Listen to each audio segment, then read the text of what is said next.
Les informations sur ce qui se passe dans le monde, regardez, on parle d'une capitulation, ce qui signifie une reddition, capituler devant un pays qui simplement ne fait pas que cela. Aucune condition ne lui a été imposée, au contraire, c'est lui qui a posé des conditions. Alors, comment était l'Iran avant ? Eh bien oui, tu vas dire, oui, il y a eu quelques dégâts, oui, il y a eu des dégâts. Évidemment, ils n'ont pas été laissés sans rien. Regardez, d'accord, mais l'Iran, au final, comment cela se termine ? L'Iran finit-il plus faible ou clairement plus fort ? Imaginez-vous, l'Iran a été sanctionné pendant des décennies, maintenant il ne sera plus sanctionné. En pensant à l'Iran, nous aurions dû le faire plus tôt, et ainsi nous aurions mis fin aux sanctions. Il n'y aura plus de sanctions. Imaginez-vous maintenant, ils vont être, en plus, ils ont même dit ouvertement que lorsque leur argent sera débloqué, ils utiliseront une partie de cet argent pour aider le Hezbollah, par exemple. Imaginez-vous comme ça, carrément, avec un culot total à 100%. Eh bien, si aujourd'hui Donald Trump disait « ils ont besoin de missiles balistiques, comment allons-nous laisser les pauvres sans missiles balistiques ?» Qu'est-ce que tu peux attendre, évidemment ? Il dit « les autres pays ont des missiles balistiques alors qu'ils en aient un aussi ». Évidemment, l'Iran a posé ses conditions et Trump les a simplement acceptées. Ici, en Chine, on appelle ça une capitulation ou une reddition. Face à cela, il y a évidemment déjà plusieurs articles qui apparaissent dans les médias israéliens comme le Times of Israel, qui parlent précisément de cela. Par exemple, dans le Times of Israel, il y a un éditorial très intéressant qui dit que l'accord de Trump est une capitulation catastrophique face aux agresseurs de l'Iran, qui laisse Israël vulnérable et limité. Aussi directement que ça. De plus, il a tellement imposé ses conditions qu'il a accéléré la signature, simplement pour qu'Israël ne fasse rien pour annuler l'accord. Parce que Israël, bien sûr, en ce moment, pensait sûrement à passer à l'action. D'ici vendredi, et avec ça, l'accord aurait été annulé, mais maintenant il est déjà signé, ils ont donc pris de l'avance sur Israël à ce niveau-là.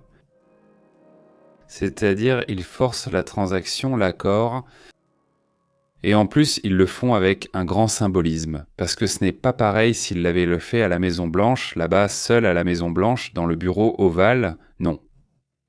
Ils le font au G7 avec les 7 plus grandes puissances économiques, avec l'Ukraine et avec Lula Silva lui-même.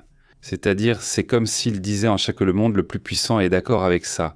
Alors Israël, calme-toi, n'en fais plus, ne fais plus d'histoire, d'accord ? Il ne va pas continuer comme ça parce que sinon on va rester comme ça maintenant. Non, l'Iran doit sûrement être en train de célébrer, de faire la fête en ce moment. De même, le Hezbollah fera sûrement ce qu'il doit faire. Pourquoi ? Ils vont maintenant dire d'accord, la reconstruction, les dégâts, tout ce que tu veux. Mais au final, comment ça va se passer ? C'est pourquoi Trump s'en prend actuellement à Obama, répétant qu'Obama est ceci ou cela et lui adressant plusieurs grossièretés. Pourquoi pensez-vous cela ? Parce qu'il est tellement désespéré qu'il passe son temps à dire des choses négatives sur Obama. Parce que tout le monde va maintenant comparer l'accord qu'Obama a conclu avec l'Iran et celui que Trump a conclu. Et l'accord qu'Obama a conclu avec les Iraniens sera 1000 fois meilleur que celui qu'ils ont maintenant. Dans l'accord qu'Obama avait, ils étaient sanctionnés. Là-bas, l'AIEA vérifiait qu'ils n'avaient ni programme ni fabrication d'armes nucléaires. Ils étaient sanctionnés et tout leur argent bloqué. Tout cela à l'époque d'Obama. Maintenant, ils ne seront plus sanctionnés, leur argent va être débloqué. Oui, ils disent bon que l'AIEA poursuivra son enquête. C'est la seule chose inchangée, mais cela donne un Iran très puissant. Voilà, avec des missiles balistiques, avec la permission des États-Unis d'avoir des missiles balistiques. Je veux dire, ils n'en avaient même pas besoin parce qu'ils les fabriquaient clairement eux-mêmes, sans problème, non ? C'est une alerte rouge, évidemment, pour Israël, parce que je devais m'ajuster pendant les élections, non ? Alors, face aux élections, qu'est-ce qu'il va présenter à son électorat ? Ce Benjamin Netanyahou va leur dire « Écoutez, nous sommes dans une situation pire. Votez pour moi, parce que je vous ai apporté la pire condition possible pour Israël, c'est-à-dire un Iran plus fort, un Iran sans sanctions, un Iran avec des missiles balistiques. Maintenant, oui, votez pour moi, parce que regardez ce que je vous ai apporté. Regardez le petit cadeau que je vous ai apporté, parce qu'au final, eh bien, il en a aussi fait partie, non ? Même s'il n'était pas d'accord avec l'accord, au final, le fait que cela n'ait pas été conclu rapidement, parce qu'au final, Netanyahou le vend à Trump et Trump le croit, non ? Il lui dit « Tu vas être le conquérant », il lui a donné raison, santé. Mais toi, tu vas être, du côté du peuple. Je ne sais pas combien. Maintenant, il y a un accord signé, mais il y a un autre accord verbal qui est pratiquement un accord secret entre les États-Unis et l'Iran. L'accord verbal laisse aussi des conditions très difficiles. Ce sujet ne sera sûrement pas confirmé, mais une partie de l'accord verbal a déjà fuité. Qu'est-ce qu'on y lit ? Eh bien, dans cet accord verbal, il est dit que Trump aurait accepté de ne pas soutenir les manifestants et de ne pas encourager de nouvelles protestations ou manifestations de la part de la population iranienne.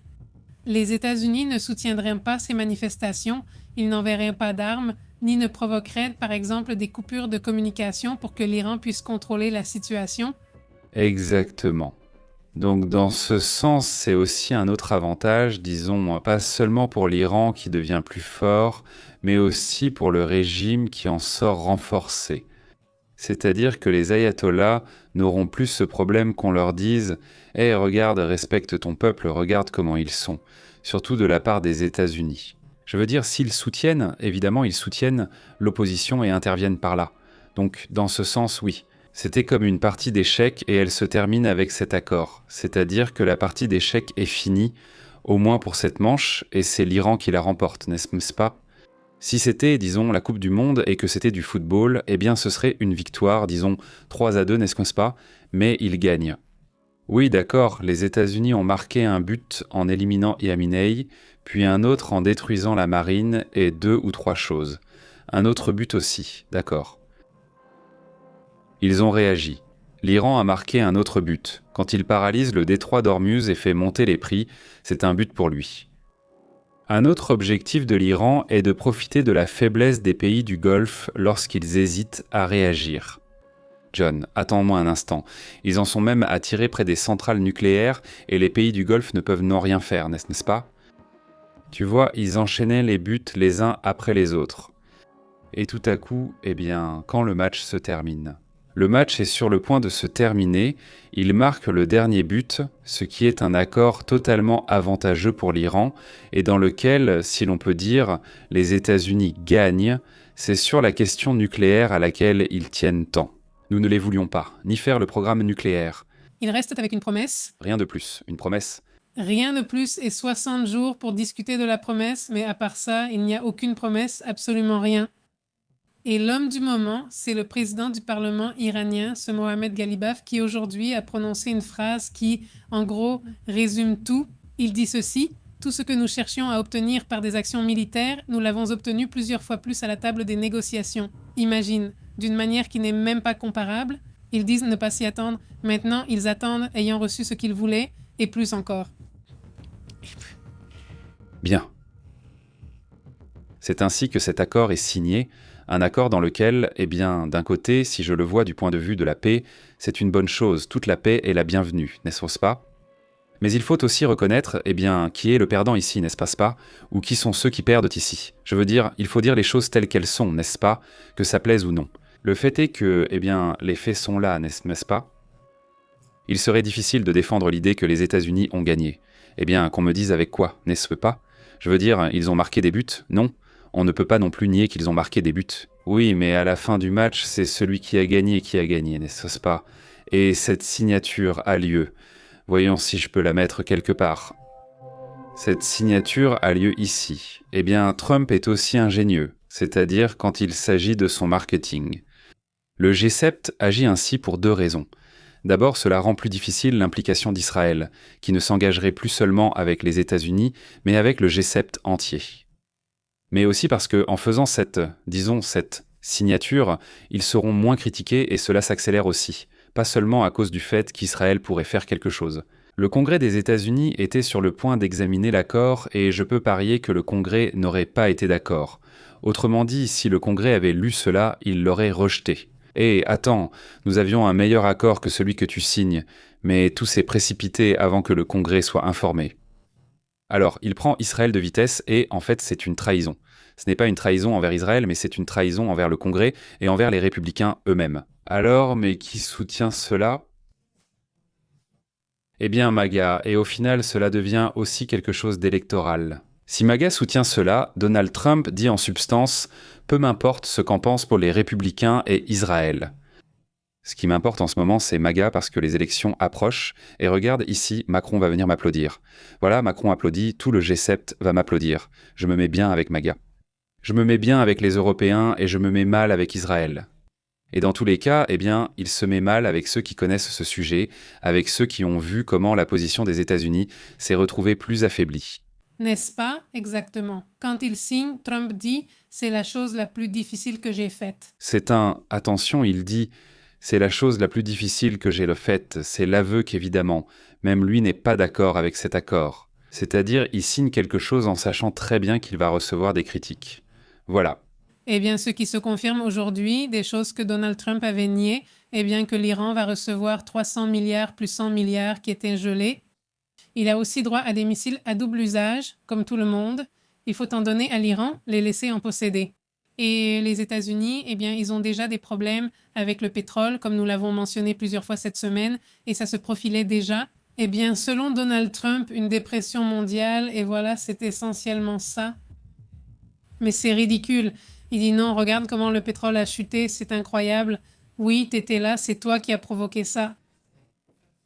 Oui, c'est encore élevé, mais c'est toi qui l'as causé. Maintenant, tu t'étonnes, comme avec les tarifs douaniers qui font tout augmenter. Non, oui. L'inflation. L'inflation, puis il les enlève et il se rend compte que, ah non, je ne suis pas un génie. Eh bien... C'est le classique. Créer le problème et ensuite... Mais ils ne le font pas en une semaine, c'est ridicule.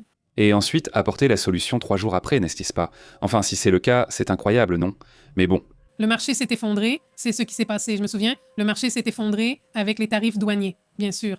Et le lendemain, quand il les enlève, ça remonte. Eh bien oui, évidemment. Il va et il dit « Regarde, le marché a monté. Oui, ça marche parce que tu viens de le faire chuter. Tu as fait tomber le marché pendant 2-3 semaines et ensuite tu changes d'avis. Le marché remonte. Eh bien, il remonte, mais il remonte parce que tu as corrigé ton erreur, n'est-ce pas? Enfin, c'est essentiellement ça. Mais bon, c'est comme ça que cette situation est rapportée. Il va y avoir beaucoup de choses qui vont arriver. Ce n'est pas terminé, évidemment, mais oui, disons que d'une manière peut-être très superficielle. Eh bien, l'accord convient à de nombreuses possibilités qu'un conflit puisse s'étendre. Maintenant, non, le conflit ne s'arrête pas. Beaucoup de gens croient que le conflit s'arrête simplement, mais non, le conflit ne s'arrête vraiment pas, il fait juste une pause et maintenant, il est en pause. La prochaine phase, quand le conflit reprendra, parce que tôt ou tard le conflit va reprendre, ce sera bien pire parce que maintenant, l'Iran sera beaucoup mieux préparé et avec la certitude de savoir quels sont ses ennemis. Les points faibles qu'il peut toucher, c'est-à-dire l'économie mondiale, en fait, l'Iran l'a rendu très facile. Il a dit « Tu m'attaques, je détruis l'économie mondiale, point final, l'affaire est réglée. Si je continue à détruire l'économie mondiale, l'économie se paralyse. Si je veux, fais comme tu veux. » Ça, c'était la stratégie de l'Iran, ce n'était pas d'attaquer directement, mais de paralyser l'économie. Vladimir Poutine doit sûrement prendre des notes parce que je pense que les Iraniens ont beaucoup mieux compris la guerre que Vladimir Poutine. Il garde une vision très classique avec ses tranchées, ce qui n'a valu à Vladimir Poutine que la perte de plus d'1 million de Russes morts, selon certains. Cela lui a valu une économie désastreuse, tandis que les Iraniens, avec moins d'efforts, ont poussé les États-Unis à négocier. C'est vraiment hallucinant, sincèrement. Exactement, et donc il commence déjà à y avoir des mouvements curieux de la part des républicains où des membres de ce parti au Congrès ont dit à une journaliste de News Nation qui s'appelle Kelly Mayer que le vice-président des États-Unis, J.D. Vance, est responsable de l'accord des États-Unis. Et ils vont devoir trouver un coupable. Il est le responsable de cet accord entre les États-Unis et l'Iran et beaucoup l'ont qualifié de mauvais accord. Oui, ils sont d'accord que c'est un mauvais accord, mais ce n'est pas la faute de Trump, c'est la faute de J.D. Vance, celui qui ne ressemble jamais à personne. Eh bien, il dit, et le plus curieux, c'est que le président Donald Trump a dit cela le matin de son commentaire. Si cela ne fonctionne pas, c'est la faute de J.D. Vance parce qu'il adore toujours ça. Avant, il blâmait Marco Rubio, mais maintenant, il blâme J.D. Vance. Oui, J.D. Vance, ce n'est même pas son travail. Aussi simple que ça. Non, c'est en fait le boulot de Marco Rubio, de Trump. Ouais, Donald Trump. C'est le travail de Marco Rubio, et en tout cas, c'est Trump qui donne l'ordre. Oui ou non? Alors, rejeter la faute sur J.D. Vance, c'est vraiment bas, et pourtant je dis que J.D. Vance est insupportable. Il passe très mal. Mais maintenant, ils vont tout mettre sur le dos de J.D. Vance, et quand Trump fait ça, les membres du Congrès répètent la même histoire pour voir si quelqu'un va y croire. Mais ils savent que c'est mal. En fait, l'un des sénateurs républicains qui est là depuis très très longtemps, Billy Cassidy, dit que c'est la pire erreur de politique étrangère depuis des décennies. Il dit que Reagan se retournerait, il doit sûrement se retourner dans sa tombe, et c'est une grande victoire pour Téhéran. Et il dit que Reagan se retournerait dans sa tombe. Les ambitions nucléaires de l'Iran ne sont ni stoppées ni freinées, et ils savent que menacer le détroit d'Ormuz fonctionne. Ils en profiteront sûrement à l'avenir. Et maintenant, l'Iran pourra construire une toute nouvelle infrastructure grâce à cet accord, parce qu'au final, cela va leur rapporter de l'argent. C'est-à-dire, à moins que ce soit vraiment une stratégie et que demain ou après-demain, ils disent « Regardez, nous avons déjà fait ce changement et le régime des ayatollahs est déjà tombé », ce qui, évidemment, ne semble pas être le cas. Sauf si c'est un retournement comme dans Game of Thrones. Sincèrement, c'est l'une des pires défaites, c'est-à-dire parce qu'au Vietnam, tu te dis « Bon, il y a eu des années de guerre et de situation ». Non, ici, enfin, ça a pris combien de temps, tu dirais ? C'est-à-dire, si on compte juin, donc, de l'année dernière, qui est quand ça commence à dégénérer, même si ça n'a duré que 12 jours, non. Si on compte ça, on peut dire 1 an, non.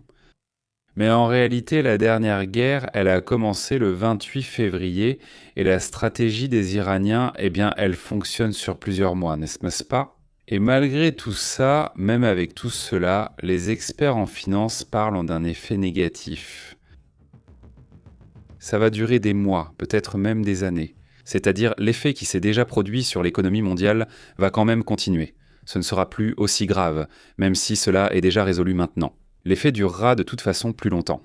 Oui, ce n'est pas résolu, les prix ne vont pas baisser immédiatement. Beaucoup pensent qu'ils retrouveront les anciens prix au supermarché demain, mais ce ne sera pas le cas. C'est-à-dire, si ça s'améliore, peut-être que ça va baisser un petit peu, parce qu'il faut aussi accepter que les magasins sont malins, n'est-ce pas ? Et ils vont laisser le prix comme ça un petit moment, donc plus haut, plus de bénéfices. Je veux aussi réagir à cet accord et, d'après ce qui a été publié jusqu'à présent, cela suggère que malheureusement, à mon avis, le président reçoit de très mauvais conseils. En ce qui concerne cet accord, l'histoire nous enseigne que donner des milliards de dollars à des fanatiques théocratiques qui veulent tuer, qui veulent nous tuer, est une mauvaise idée. Eh bien, Lindsey Graham a également fortement critiqué ce sujet et, du côté des démocrates, ils exigent déjà que Marco Rubio fournisse des informations sur cet accord, car au final, c'est son travail. C'est Marco Rubio qui s'occupe des affaires étrangères et donc, eh bien, ils vont le demander, le convoquer, lui, et aussi les services de renseignement pour savoir ce qui se passe avec ça. Bon, ce n'est pas un accord, c'est le cadre d'un accord. Celui d'Obama, par exemple, devait être un accord de centaines de pages. Celui-ci fait 1 page et 14 points. Donc, évidemment, c'est très général, trop général. Regardez, c'est l'un des articles que propose par exemple en ce moment The Times of Israel qui montre ce qui suit. Regardez, voyons si on peut le mettre ici. Il dit, eh bien, le traité, disons, de Trump, disons, c'est une capitulation. C'est une capitulation catastrophique. Oui, il affirme essentiellement qu'ils ont capitulé face à l'Iran, ce qui est catastrophique, tout en ignorant Israël. Vulnérable et donc dans un moment très compliqué où il y a, disons, des mouvements très agressifs du côté du Hezbollah et du côté des Iraniens. N'est-ce pas ? Alors, à quoi pense-t-il ?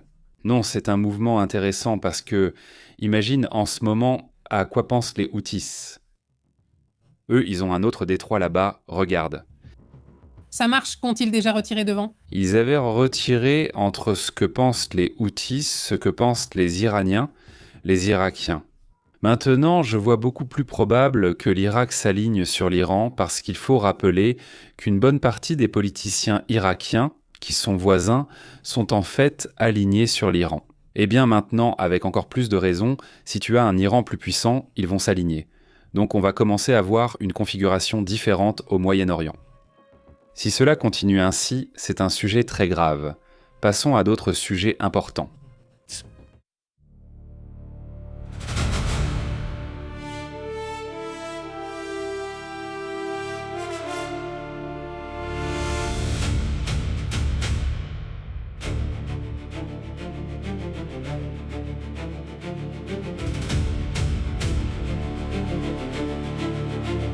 Eh bien, impressionnant. Impressionnant ce mouvement qui est en train de se produire, eh bien c'est plutôt une explosion, parce que là c'est déjà une explosion énorme, c'est une éruption. Et regardez, ils en sont déjà à 6 éruptions de gilito d'affilée. Nous parlons ici du mont Lewetov, en Indonésie, qui est entré en éruption 6 fois d'affilée, avec des colonnes de fumée atteignant environ 3 à 4 km de hauteur. Et cela juste après un séisme de magnitude 6,7, c'est-à-dire, dans la même région, vous vous souvenez du séisme d'hier à Sulawesi, en Indonésie. Eh bien, ce séisme s'est produit près de là, donc il y a eu le séisme. Ce volcan, Ce n'est pas le séisme de magnitude 6,7 qui a forcément causé l'éruption. Je ne sais pas s'il en est la cause ou non. mais ils sont connectés. Pas exactement comme s'ils étaient très très proches, l'explosion du volcan et ce séisme.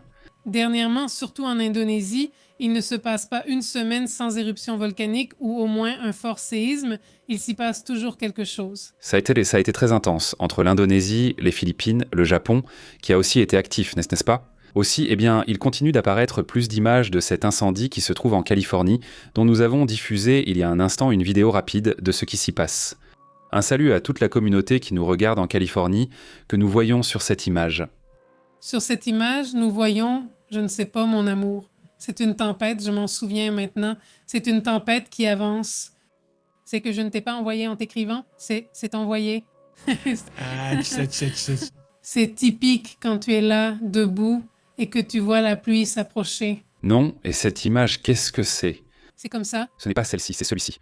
Celui-ci est un beau garçon et une belle fille. Maintenant, oui, cette image. C'est un micro-drone que la Chine a présenté, de la taille d'un moustique. Il pèse environ 0,3 grammes et imite le vol des insectes. Imaginez, il n'y aura plus de vie privée, les gars. Il est écrit que les ailes battent 500 fois par seconde. Il dispose de capteurs miniatures pour la reconnaissance et la surveillance. Eh bien, c'est un sujet sur lequel la Chine travaille depuis des années. Là-dessus. Oui, ça fait des années. Mais j'ai vu des insectes pas si petits. Parce que ce sont des insectes, ceux-là tiennent. C'est un insecte. Ça tient sur le bout du doigt, disons, d'une personne. La petite mouche, non ?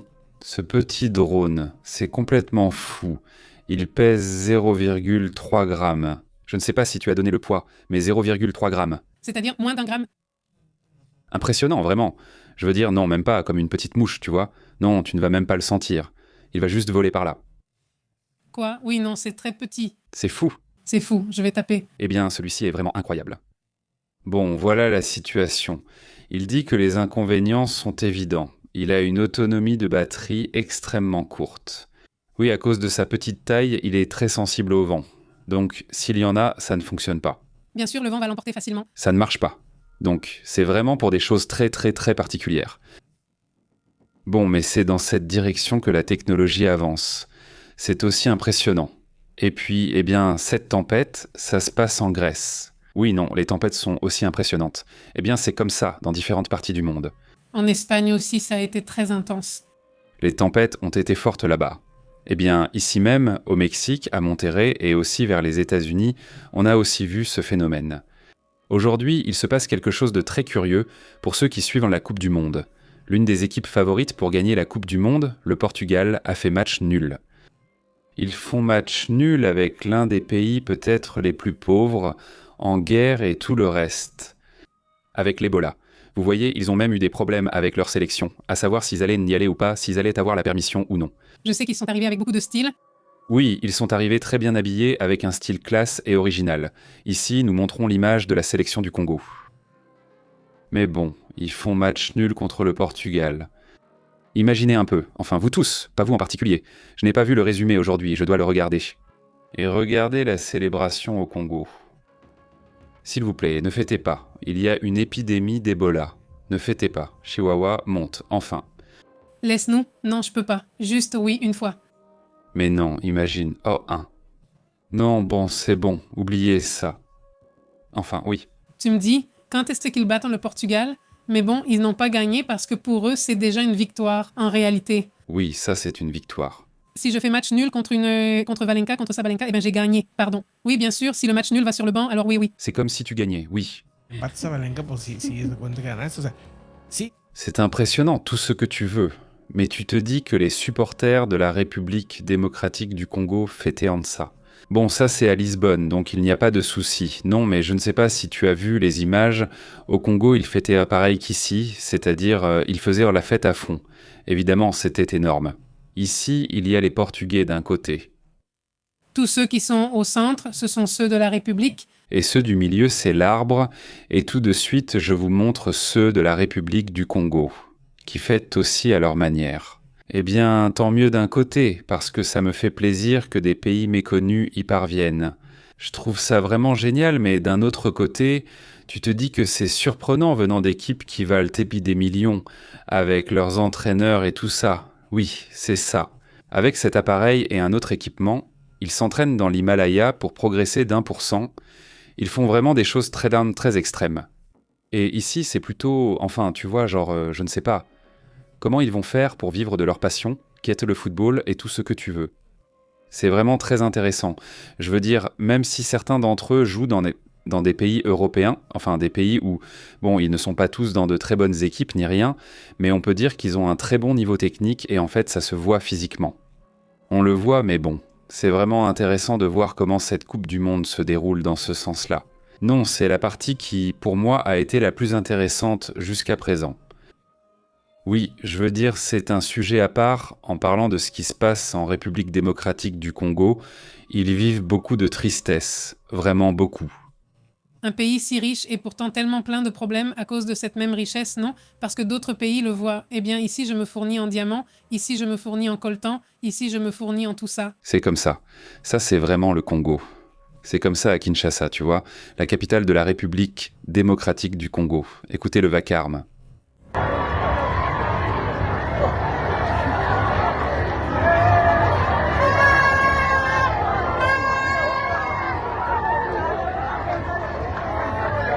Ils ne sont pas heureux, ils sont heureux, non?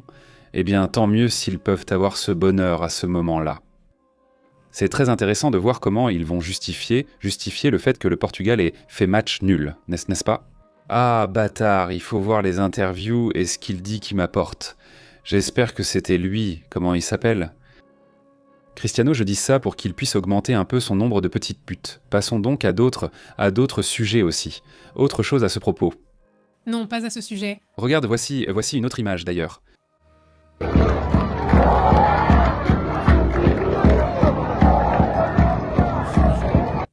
Cette image est vraiment géniale. Voilà. Bon, passons aux autres sujets, passons aussi aux autres thèmes importants.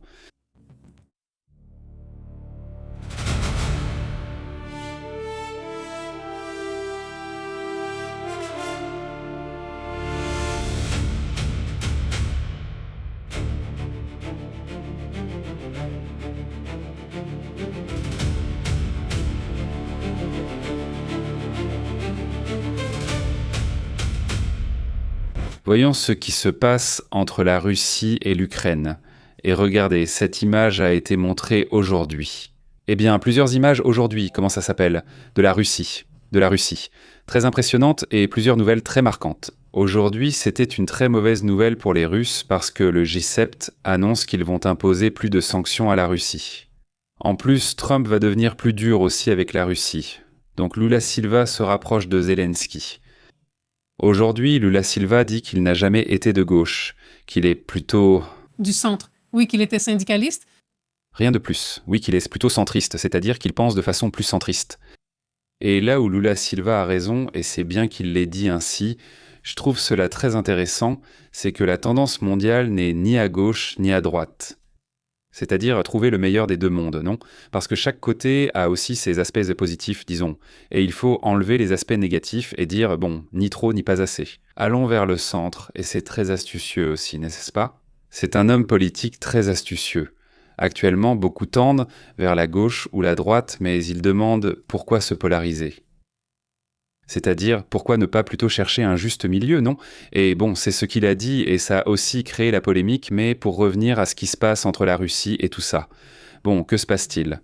Raconte-nous un peu comment ça se passe, parce que aujourd'hui, pour commencer, le G7 a soutenu une ligne plus dure envers la Russie. Non, pas aujourd'hui, les jours du G7 ont eu lieu. Eh bien, disons que l'accord vise à augmenter la pression sur la Russie afin de mettre fin, disons, au conflit et à la guerre. La réunion dure 3 jours avec la Grande-Bretagne, le Canada, la France, l'Allemagne, l'Italie, le Japon, les États-Unis, mais aussi Lula, Zelensky et d'autres pays présents. Exactement. Souvenez-vous, mais l'an dernier, le G7 s'est mal passé car Trump est venu, arrivé puis est reparti. Ils sont restés là, ont beaucoup travaillé toute la journée et selon Friedrich Merz, le chancelier d'Allemagne, c'était difficile mais cela en valait la peine. Ils l'ont qualifié de succès car, outre l'augmentation de l'équipement de défense aérienne pour l'Ukraine, il faut rappeler leur grande faiblesse actuelle, surtout sur les Patriots, plus de 4 ans après le début de la guerre. Les dirigeants ont aussi accepté d'accroître ces efforts. La pression sur l'économie de guerre russe en renforçant les sanctions.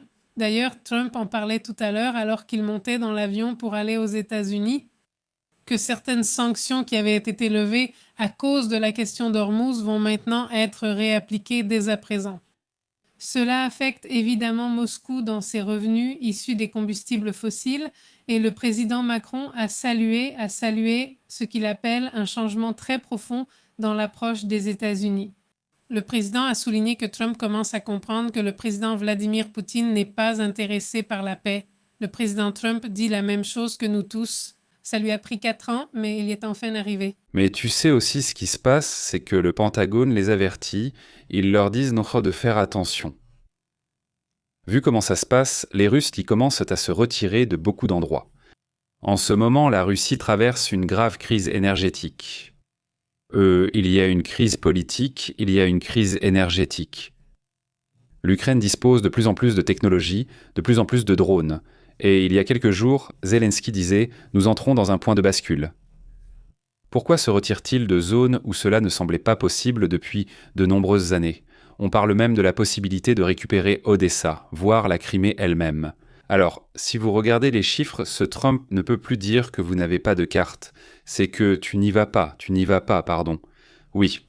C'est-à-dire, ce n'est plus que tu n'as pas de carte, c'est que... On ne te grille plus? Ah, ils t'ont grillé? Maintenant, tu as beaucoup de cartes que tu peux utiliser et qu'ils ne surveillent plus. Allez, Vladimir Poutine commence déjà à avoir des réactions très étranges, comme les Oresnik. Il insiste à nouveau sur les questions nucléaires. Et pendant ce temps, chaque jour, il y a des images comme celle-ci, où l'on voit des attaques. Dans ce cas, encore une fois, une raffinerie, mais à Moscou. On parle déjà de la capitale. C'est à ce niveau que ces attaques ont actuellement lieu. Et on parle déjà de plus de 50 régions en Russie où des restrictions sont déjà appliquées dans les stations-service. Selon des journalistes, ces restrictions concernent la vente d'essence et de diesel pour les véhicules privés. Elles sont déjà en vigueur, dans 53 régions de Russie. Et cela inclut évidemment certains territoires occupés d'Ukraine, qu'ils occupent en Ukraine. Mais il y a aussi des régions de la Fédération de Russie, ainsi que la Crimée, des parties de Kherson, Zaporijia, Donetsk, Louhansk et d'autres régions. À l'intérieur du pays, on dit aussi que la majorité des entreprises russes, parmi lesquelles Rosneft, Vashneft et TNK, ont interdit la vente d'essence en bidon dans tout le pays. Eh bien, la pénurie s'est aggravée en raison des attaques systématiques des drones ukrainiens contre les raffineries. Sur les 10 plus grandes raffineries, 8 ont déjà été attaquées. Je crois que l'une des images les plus marquantes que j'ai vues pendant la guerre, c'était cette semaine, dans un endroit comme celui-ci, n'est-ce pas ? Rempli de fumée et de feu, les Russes observaient la scène. Et on entendait, quand il y avait toute cette fumée, on entendait les drones arriver, et on voyait qu'il en arrivait encore et encore, des drones et des drones. Donc ils étaient déjà là, et ils continuaient d'arriver encore, et au début on essayait de dire « Non, on a abattu tous les drones ». Et de temps en temps, un drone tombe et, en rebondissant, provoque un incendie. Et maintenant, il y a vraiment trop d'images qu'ils ont essayé, imagine le désespoir d'essayer de bloquer les images des Russes eux-mêmes. On leur a coupé Internet, on a tout fait pour que ces informations ne se diffusent pas, disons, à l'intérieur de la Russie. Et cette situation fait que les gens continuent d'enregistrer et de publier pour montrer comment ça se passe là-bas. Exactement. Eh bien, ça n'a pas été un sujet, ça n'a pas été une année 2026 très favorable. En fait, depuis 2025, depuis qu'on leur a retiré le Starlink, la chute de la Russie a commencé. Évidemment, cela ne va pas s'arrêter là et la Russie réagira. Actuellement, le porte-parole des forces navales ukrainiennes publie un rapport. Il s'appelle Dimitro Pletitchouk, qui affirme que la Russie prépare une attaque, une opération de débarquement. Selon le porte-parole de la marine, les Ukrainiens eux-mêmes envisageraient également la possibilité de faire la même chose, de débarquer en Crimée. Imagine-toi un débarquement. Récupérer la Crimée paraissait déjà tellement impossible et lointain. La seule façon pour les Russes de recevoir des approvisionnements, c'est par les airs.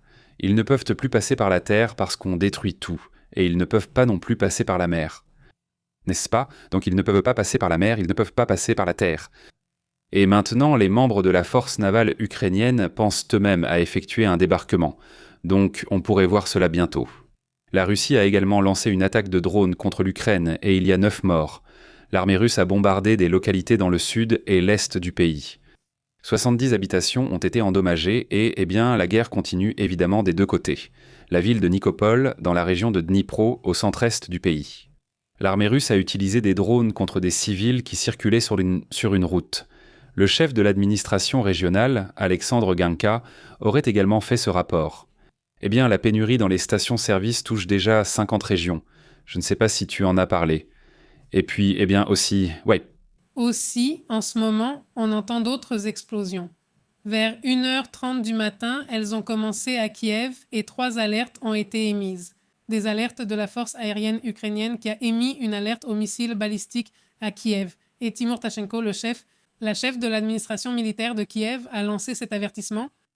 Et pour le moment, lors de l'attaque de tout à l'heure, il n'y a pas de dégâts ni de victimes signalées. Mais l'alerte aérienne a été levée vers 3h du matin. Mais il y a aussi eu une attaque avec des missiles balistiques et des drones de la part de la Russie tout à l'heure. Voilà comment se passe la guerre. Passons à d'autres sujets importants.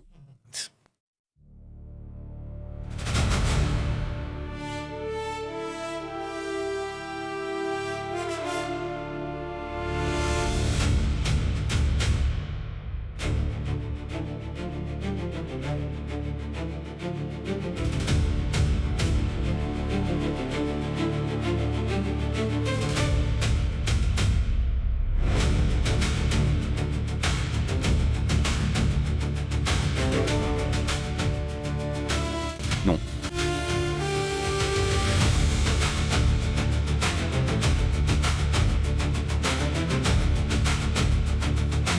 Écoutez, il y a un phénomène qui se produit là-bas, comment ça s'appelle? Au Texas, aux États-Unis, et ça va affecter plusieurs endroits, pas seulement le Texas.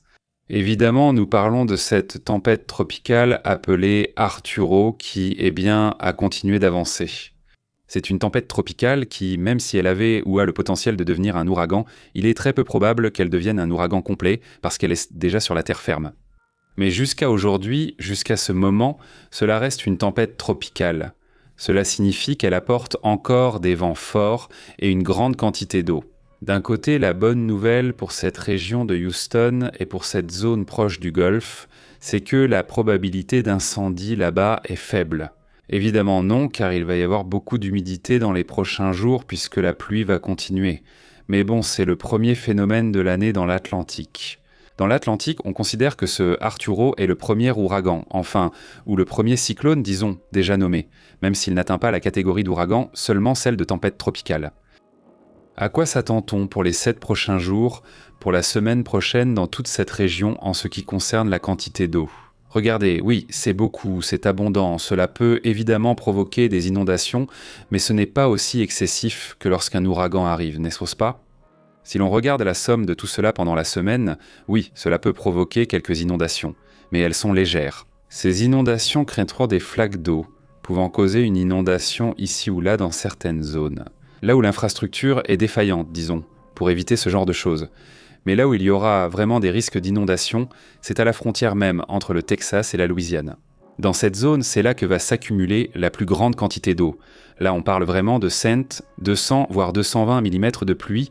Ça, c'est vraiment énorme en quelques jours. Donc c'est entre l'Alabama, le Mississippi et la Louisiane que la situation sera la plus difficile.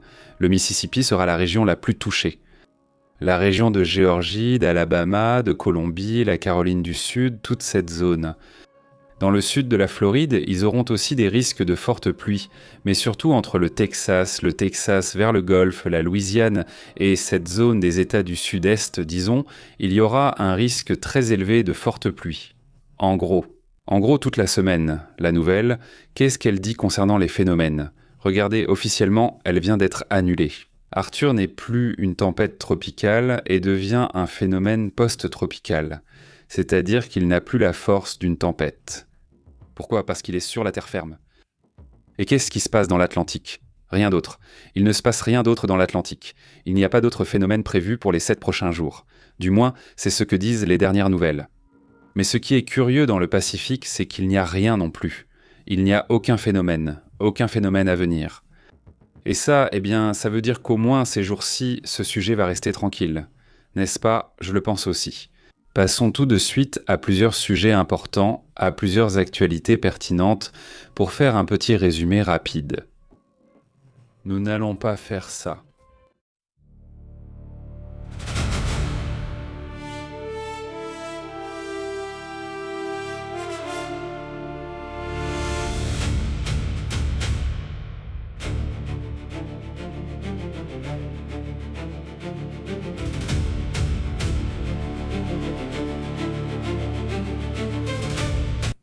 Nous allons évoquer plusieurs sujets mondiaux importants.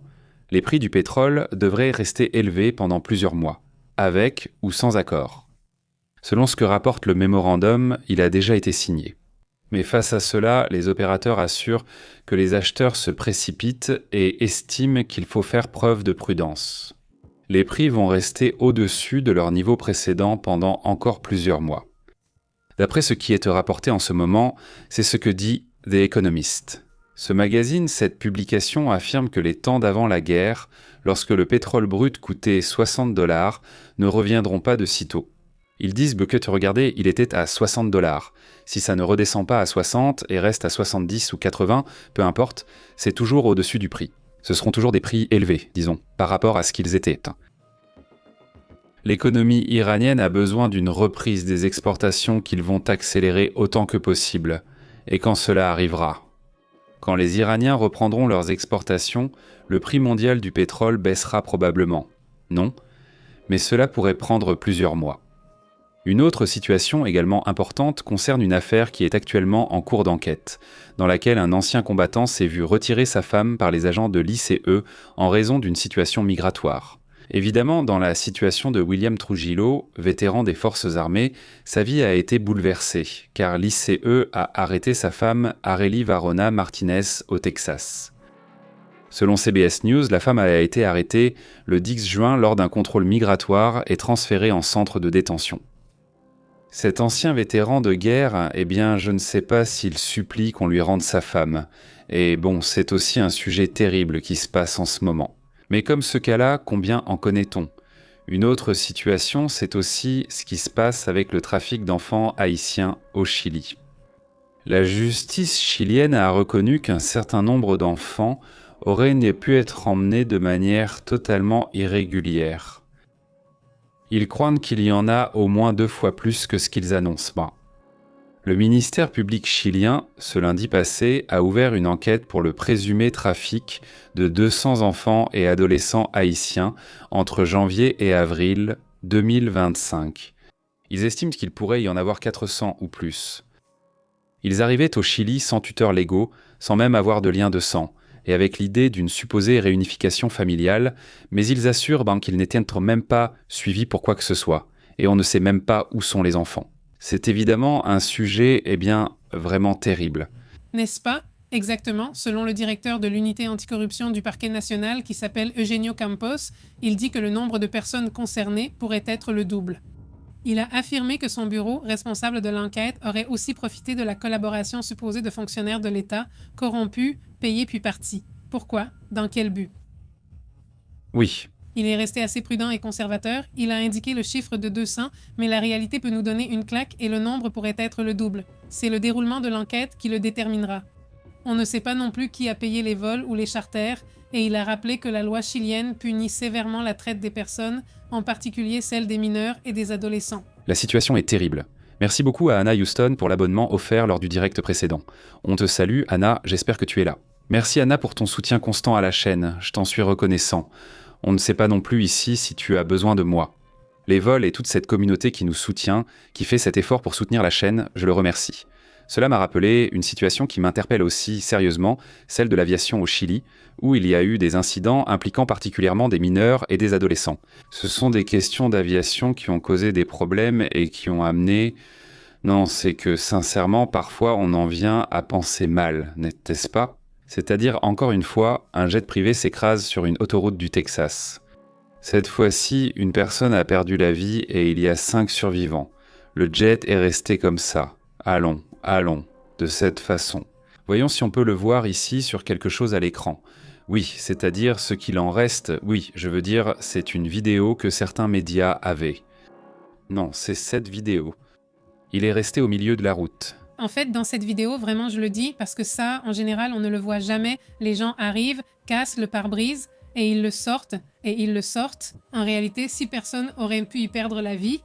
Heureusement, 5 ont survécu et cet aéronef transportait 6 personnes et 5 ont survécu à l'impact, selon ce qu'a rapporté José Baeza, qui est enquêteur et porte-parole du département de police de Laredo. Et il a ajouté que les 5 officiers ont été transportés à l'hôpital pour inhalation de fumée après avoir été secourus. Eh bien, un autre sujet qui attire aussi l'attention, dont on n'a presque pas parlé, c'est que Delcy Rodriguez a démis de leur fonction un cadre dirigeant et une aide de camp de Maduro, ainsi que la fille cadette de Hugo Chavez. On disait que dans l'exécutif, une aide de camp de Maduro et la fille cadette de Hugo Chavez auraient été démis de leur fonction. Les actions de Delcy Rodriguez ont surtout visé à écarter les anciens pour ne garder que ses proches de confiance. Disons, cela aussi attire l'attention aujourd'hui. Un autre point qui attire beaucoup mon attention, ce sont les mouvements que fait Taïwan. Nous avons déjà vu de nombreux mouvements de la Chine, de ce que fait la Chine dans cette région du monde, mais cette fois, Taïwan diffuse et envoie certaines images montrant comment ils utilisent durant des lanceurs d'essais de roquettes. Non, c'est un type d'arme qu'on n'avait pas vu, du moins chez les Taïwanais. Et cette fois-ci, eh bien, je pense que la Chine prend note de ce genre de mouvement. Ils sont en train de bouillir de colère. Je ne sais pas si c'est à ce point, mais ils utilisent bien ces lance-roquettes d'artillerie à haute mobilité fournies par qui ? Par les États-Unis. Donc, eh bien, ça aussi, c'est évidemment un sujet. Et en plus, ils les tirent vers la Chine. Ils tuent et veulent tuer. C'est très clair. C'est très clair, n'est-ce pas? C'est ça. Et si le message était complet, il était très clair, non ?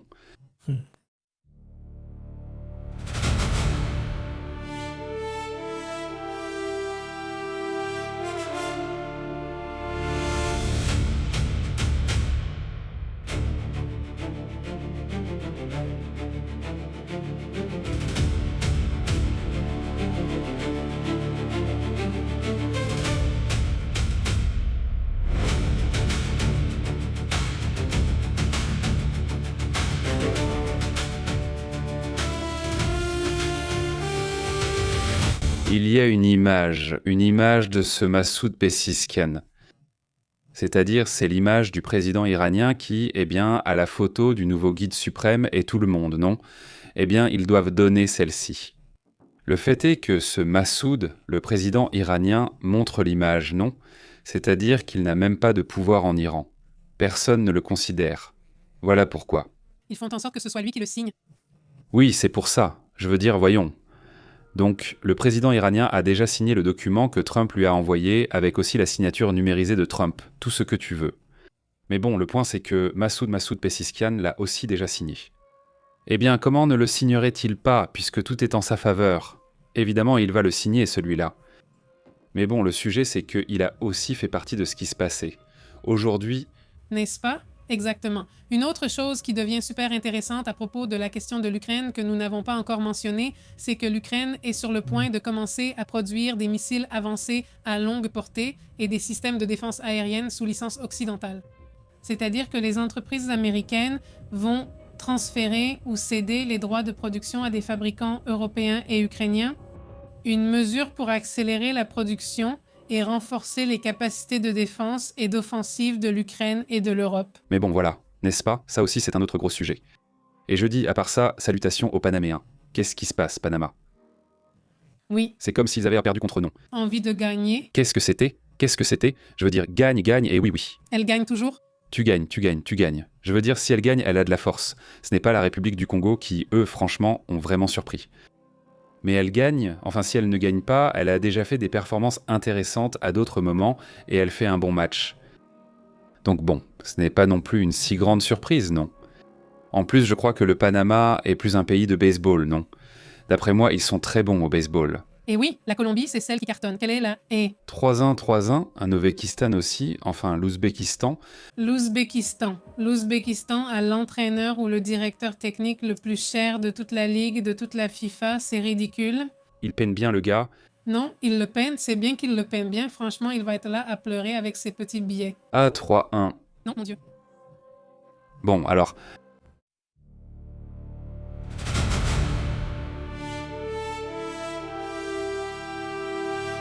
Comment allez-vous? Comment ça va? Merci beaucoup de nous accompagner. Qu'ai-je fait? Quoi de neuf?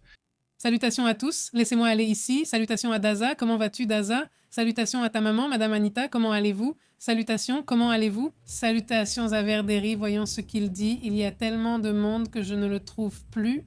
Mais bon, salutations aussi à Damian Gonzalez. Il dit merci de nous tenir informés. Salutations cordiales. Salutations Damian. Salutations aussi à Fidel Botello, à Rasco Rivas. Il demande où est le Sud? Il doit déjà fabriquer son jouet nucléaire, dit Rasco. Salut Rasco, comment vas-tu? Très bien. Salutations également qui nous regardent d'ailleurs depuis les États-Unis, c'est Rosoto. Salutations Rosoto. Salutations à tous, très Rosoto. Salutations à Maria Elena Atehuacan et sa famille. Merci d'être toujours présente. Salutations à Cléo Vasquez aussi et à Eddie M. Il dit que cette période de pluie n'est qu'un avertissement de ce qui arrive, dit Eddie. Salutations à Eddie, salutations à Rosca Rivas. Sal dit que la Corée du Sud devrait déjà fabriquer son jouet nucléaire, dit Rosca. Salutations, dit Rosoto, bonjour, salutations au Texas, très bonjour, merci beaucoup, énorme salutations. Perla dit, Pépé me fait rire, le monde va devenir péroniste, haha, de Perron qui jouait bien entre la gauche et la droite, les Argentins gagnent toujours dans tout, dit Perla. Salutations à Valdo, qui dit que la princesse du Japon est à Monterrey. Non, c'est l'hélicoptère, elle n'en a pas, la princesse du Japon. C'est une blague? Non. Non, je veux dire, c'est juste que personne ne sait ce qu'ils font, ils demandent qui sont les 15 et ce qu'ils font. C'est que non, c'est qu'ils amènent la princesse et ils l'escortent. Non. La princesse du Japon est arrivée là. Peut-être que c'est possible, c'est possible. Oui, pour être comment ça s'appelle? Au match du Japon ce samedi. Oui, il est ici, c'est intéressant. Merci beaucoup Valdo, un grand salut à tous d'ailleurs. Merci à moi parce que tu as réussi, j'ai réussi. Non, pas à toi, parce que je t'ai déjà remercié tout à l'heure. C'est vrai, je t'ai déjà remercié tout à l'heure, genre 20 fois par jour je te remercie en tant que musicien. Regarde, voilà, ici, merci à Samuel, au gouverneur de Nuevo León. Merci Samuel. Pour ces images, non, c'est qu'il dit... Il met ça, non. Il dit qu'il est en train de travailler, non. On va voir ce que publie ce Samuel. Ici en train de bosser et je tombe sur ça, les deux Blackhawks. Ne croyez pas que je l'ai planifié. Non, comment ça?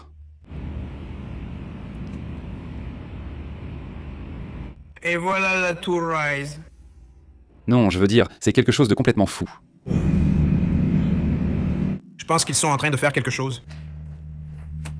C'est comme si le blanc les signait. Ouah, ça a l'air trop cool, ouah. Qu'est-ce que je suis beau. Et qu'est-ce que je suis beau d'ailleurs, n'est-ce pas? Il surveillait pour que tout soit prêt à accueillir la princesse du Japon. C'est-à-dire, c'était une sorte de surveillance. Oui, il y avait une surveillance, ma fille. Il se vantait des Hawks, etc. D'accord, ok. Non, écoute, c'est comme ça, c'est bien ça. Notre gagnant, elle est vraiment sympa, mais super sympa. TP Tapatia dit, pardon, Luis, mon chéri, raconte les blagues. Il est hospitalisé à New York à cause d'un problème de... Voyons, Luis Miguel et... Il raconte des potins, enfin des blagues. Mon chéri raconte des potins. Avec un souci de cœur, regarde ça. La semaine précédente, il disait que des pareils, mais ce n'était pas vrai au final. Non, qui sait? Elle va le faire alors? Qui sait? Je dis, bon, on va le donner comme ça, peut-être. Mais oui, dernièrement, elle pense forcément qu'il va lui arriver quelque chose. Et donc, mais bon, un grand merci à cette Tapatia. Salut à toi, comment vas-tu? Très bien. Angie, comment ça va? Comment tu vas? Bonsoir Roberto, très bien. Felipe Ettore. Salutations. Salutations. Nous payons tous des impôts pour la guerre d'Israël. Pourquoi défendre ce qui ne nous concerne pas? Ils ne sont pas assez bons pour qu'on les défende. Santé, non. Salutations. Salutations, n'est-ce pas? Et comment vas-tu? Dit Damien. Pépé, merci beaucoup à toi aussi Damien. Un grand salut. Comment vas-tu? Salutations à MT, à Rublox, à Mercedes Garcès. Comment vous appelez-vous? Salutations aussi à Emma Riquelme qui est ici. À Carlos Martinez qui dit « Papa, c'est Pépé. La position de Trump représente la faiblesse des États-Unis comme le gendarme du monde qu'ils étaient. Oui, exactement. C'est-à-dire voilà, voilà, oui, non, voilà, voilà. Comme au football, non. Les équilibres sont très différents aujourd'hui. Tu vois soudainement un Cap-Vert. Eh bien, faire match nul avec... Avec qui déjà? Je ne m'en souviens même plus. Avec l'Espagne, je ne sais pas. Avec l'Espagne et pas avec... comment ça s'appelle? La République démocratique du Congo qui fait match nul contre le Portugal. Tu te dis... Ce sont de petits symboles, mais je trouve ça intéressant en ce moment. Exactement. Il paraît qu'il y a une rumeur selon laquelle l'équipe de Guadalajara, c'est-à-dire les Chivas... Eh bien, il y a les Chivas et il y a aussi le Cruz Azul. Qui cela pourrait-il être? Non, les Chivas, le Cruz Azul, c'est qui? Je ne sais même pas ce que c'est. L'Azul et la Ciudad de México. La Ciudad de México. Bon, Alors il y a quelque chose que je ne sais pas. que le propriétaire du Chivas, qui est de Guadalajara, veut engager le gardien du Cap-Vert. Le propriétaire, enfin, celui du Chivas. Oui, parce que pour Chivas, il va apporter quelque chose qu'on n'imagine pas. Enfin, je ne sais pas, c'est que je ne sais pas comment c'est maintenant. Mais je me souviens qu'avant, le Chivas n'avait que des joueurs mexicains. Peut-être que c'est une autre équipe, mais peut-être que je me trompe. Mais la question, c'est qu'il y a quelqu'un qui est propriétaire d'une équipe ici au Mexique et qui a déjà repéré le gardien du Cap-Vert et veut le faire venir parce qu'il ne coûte vraiment pas cher. Non. Il va recevoir beaucoup d'offres. Et il a déjà en ce moment 8 ou 10 millions de followers de ce côté-là. À part, sinon bon, les offres vont lui arriver, je pense. Il doit en profiter car à 40 ans, il lui reste peu de temps de carrière, mais c'est encore un jeune homme. Salutations à Jalala. Comment vas-tu, Jalala? Salutations jusqu'à Galveston, Texas. Eh, Neri, tu as vu qu'ils avaient prévu une méga pluie. Mais heureusement, le phénomène, la tempête, disons, s'est déplacé plus vers le nord et ça ne vous a pas frappé aussi fort que prévu, comme c'était annoncé, non? MMC affirme qu'ils ont les pires gouverneurs, selon cette tapatia. Salutations, comment vas-tu? Et en plus... Ce n'est pas si mal non plus, non? Non, si, comment, non? Non, il y en a d'autres qui sont pires. Non? Non, bon, peut-être, je ne sais pas, mais enfin, oui, ils sont là, tu dis. Tout orange en plus, non? Ils peignent tout en orange, et voilà, c'est comme ça, je ne sais pas, monsieur, non. Avec tout le monde. Oui, bon, c'est qu'il n'y a ni commandement ni gouverneur, bon. Je ne sais pas qui soutenir, dit-il. C'est une erreur de le défendre, mais ce n'est pas le pire, il fait quand même partie des pires. Mais non. Celui de Sonora, et c'est le pire du pire, parce que oui, il va même jusqu'à, sans l'erreur, oui, il est déjà en train de l'emmener jusqu'à la police là-bas aux États-Unis. Oui, non, bon, c'est terrible, tu vois. Même Nico, même les gouverneurs, non. Il est déjà en congé, bon, c'est déjà fait. Oui, ça va être Chivas et Atlas, voilà, Chivas et Atlas, l'Atlas c'est l'autre. À qui il prend la place? Et il y est, voyons, comment il s'appelle?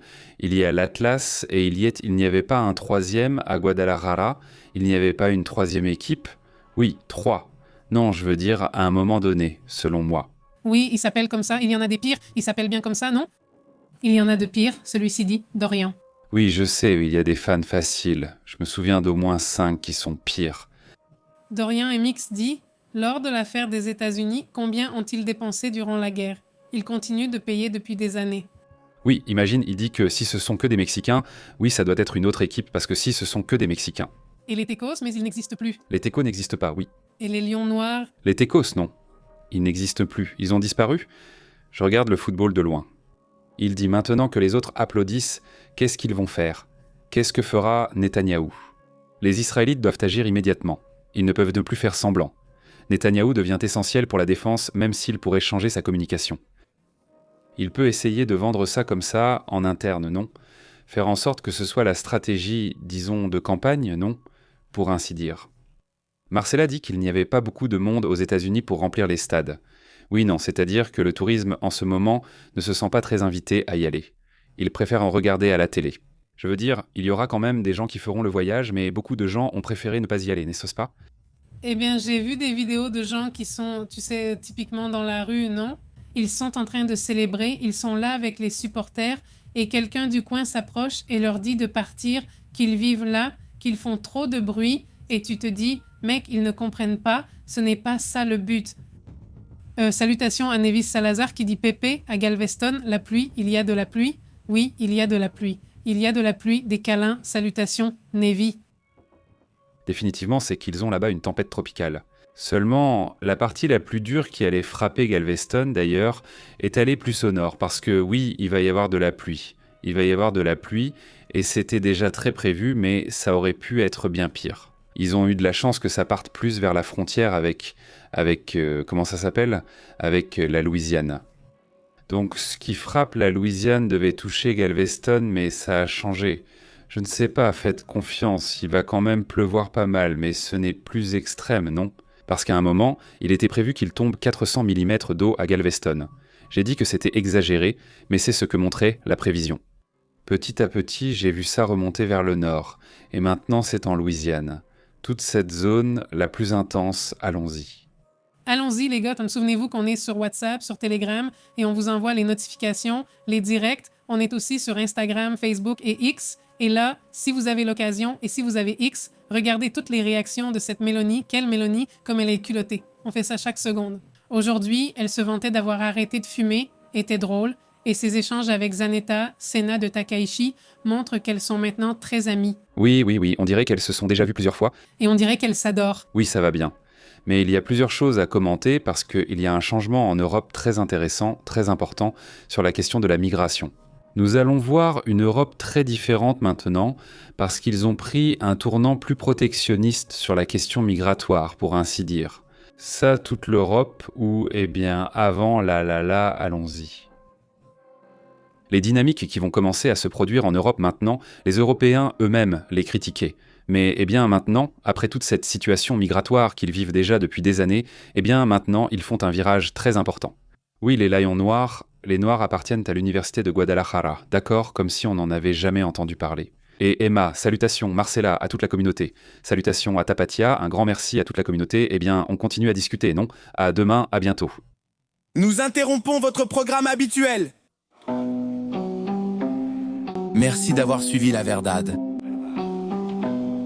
Ici Pépé. En direct, la vérité est intense, pure. L'insolite est réelle. Pure, ici, nous analysons, perspective globale, ne reste pas à l'écart, connecte-toi à la chaîne, Pépé en direct, contrôle le signal. Pépé et Astrid disant la vérité. Journalisme brut, ici on respecte, active l'alerte, ne perds pas le fil, à la prochaine, oui monsieur. On fait l'appel. Abonne-toi. Abonne-toi. En direct à la maison.